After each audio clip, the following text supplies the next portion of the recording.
There are only two things in the known universe that don't matter: the points and whose line is it anyway, and getting canceled as a YouTuber.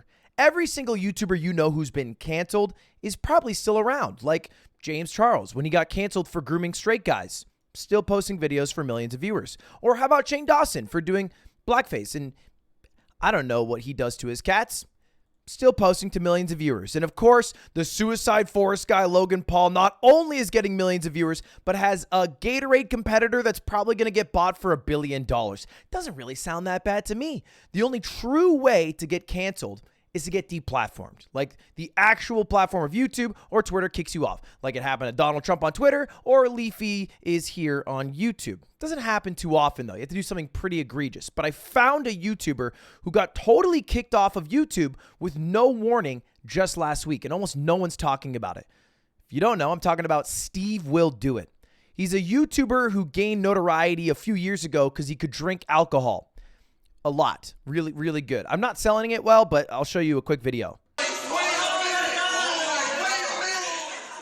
That's a fresh 1.75 liter bottle of Jack Daniels that he's drinking. And he finishes it. I took a shot on the cold one set and threw up because it was yucky and 80%. But he is built different. He was even on Tosh.0 for his drinking ability, and he said this of his skill. Why are you like this? Because I have like a gift. I think of alcohol as liquid. I believe I can drink any amount of liquid, and so if I can drink a gallon of water, I feel like I could drink a gallon of liquor. Motor oil? If needed. You don't need to, that's the thing. Yeah, I can't. Yeah, you really don't. You really don't need to drink motor oil or 1.75 liters of Jack Daniels. But it did work because it got him notoriety, and then he shortly after joined the Nelk Boys, the Canadian party group that was in college dorms everywhere, and then moved to high school dorms everywhere, and now is in middle school boys' rooms everywhere, and gained celebrity status there, and then made his own YouTube channel. That was really successful. Had like 4 to 5 million subscribers. He did collabs with a bunch of people, Kodak Black. He met Donald Trump, which is ironic because the reason we're talking about Steve today is he got kicked off of YouTube, totally wiped off the platform. He even made an Instagram post about the message from YouTube that says, "Hi, Steve. We have reviewed your content and found severe repeated violations of our community guidelines. Because of this, we removed your channel from YouTube. This is probably upsetting, but it's our job to make sure YouTube is safe for all." Totally kicked him off. Now, the question is, why? Question 2, do you agree? So let's jump in to why. Now, a little bit of a background on Steve. He might seem familiar to you, even if you haven't seen his channel, because you might have seen him on this channel when we talked about gambling not too long ago. If I started like putting my own money in this, I feel like I feel like if I just filled myself with 4,000, it's like, right? Like I feel like I could but also it could be dangerous. But I see it as there's no point in putting my body or your mind through that type of stress. For context, that is Steve, while getting sponsored to gamble, traveled to Mexico to do it legally, realizing the ramifications that gambling could be bad during a sponsor stream for gambling. Which, we've talked about before and memed about before. And after that video came out, if you want to make the excuse that Steve just seems like a dumb guy who doesn't really know what he's doing, he knew he was doing something wrong because he deleted his entire gambling channel and all the videos that were on it after that was released. But it didn't stop him from gambling. Now, Steve's general content, I can't show it to you because, well, it's banned off of YouTube, was like Mr. Beast if Mr. Beast was funded by blood money. Because he would do a lot of charity things in conjunction with getting wildly drunk and doing like random celebrity cameos. He would give away like $50,000 to a family in Mexico or like $100,000 to a child suffering from leukemia. Really nice charitable actions, which I think were in direct contrast to the harm he was doing by promoting gambling. I see it as a trend. People who make a shit ton of money gambling, like they're making probably north of $20 million a year promoting all this gambling. I would say the range that Steve was making is 20 to 50 mil a year because he had a steak sponsorship. And then immediately he's a very charitable man. And not to say he wasn't charitable before. I don't know. I just feel like they usually do a bit of extra charitable donations because they are sucking blood money from all their viewers who are getting addicted.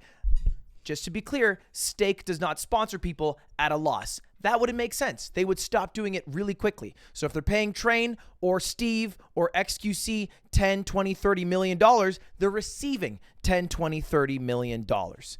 And I believe he probably broke some of the YouTube guidelines on what they allow for gambling. Now, I'm going to be super honest. I don't fucking understand them. I looked into them for like an hour today and yesterday trying to figure out exactly what was and what wasn't okay. And the whole entire area is a bit gray, and that's because the laws are gray. They were made in 2006 before internet gambling was, I think, as commonplace and widely available as it is today. And so this is the interaction, at least, that happened here. Hi, my channel got terminated. I didn't break any guidelines. Can you check this out? And then they checked it out, and it turns out he did. Now, the guidelines I saw from YouTube basically state that you can promote sports gambling, which is what a lot of people do, and you can do online gambling from approved site, but you have to submit for approval. I could totally believe that Steve never submitted anything at all and just did it and hoped it'd be okay.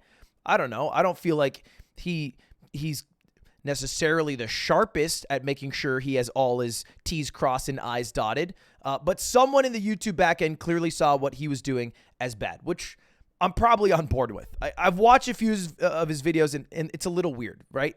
Like, you aren't allowed to promote the gambling of casino games online in the States. So he'd go to Mexico for like a day, and then he would show him doing a blackjack hand for $10,000. And he'd be like, if I win this $10,000, I'm going to give a random family pesos, which was always kind of weird to me. But that's how he ran his channel. You're also not allowed to promote to kids at all. And I think we would be lying to ourselves if we were saying that Steve had no viewers that were kids. I know I have viewers that are kids. Pretty much everyone on this platform does. That's who runs this channel. Why do you think Coco Melon has 100 million subscribers? Because there's no kids on the website? Anyway, I think he was probably breaking too many of the guidelines. He did it in all his videos, so rather than like one infraction for the entire collection, it's an infraction for every single video he's done it on, which is the majority, and he got taken down. Probably a net hole for the people who are addicted to gambling, but a huge loss for the people who are fans of Steve Will Do It. I don't know how I feel about it. I feel like maybe a warning should be in place. I am super against sponsored gambling. I think it's the dumbest fucking thing in the world that you can get $30 million and then gamble with that $30 million when it's not your own money and promote it to people. I think it's totally backwards. And then Nelk Boys, the people who Steve originally blew up with, even talked about it on their podcasts. What's the solution, Kyle? We got to build our own shit. We're working on it. Building their own shit, which is really exciting. So look forward to Steve Will Do It on Truth Social next month. One final thing that I thought was funny. I just got to go through this. This is him saying, hi, YouTube, my channel got terminated. I didn't break any guidelines. And then this guy replied, this right here is why you got banned. You cannot have a channel removed and continue to post on another channel. Not to mention you made a new channel uploading the same things as the first one taken down for. You didn't follow the rules like other creators. Simple. Go touch grass, you virgin, with an NFT as your profile picture. Get some bitches. But who are you defending, bro? It doesn't make sense. Anyway, boys, that's it. Let me know what you think.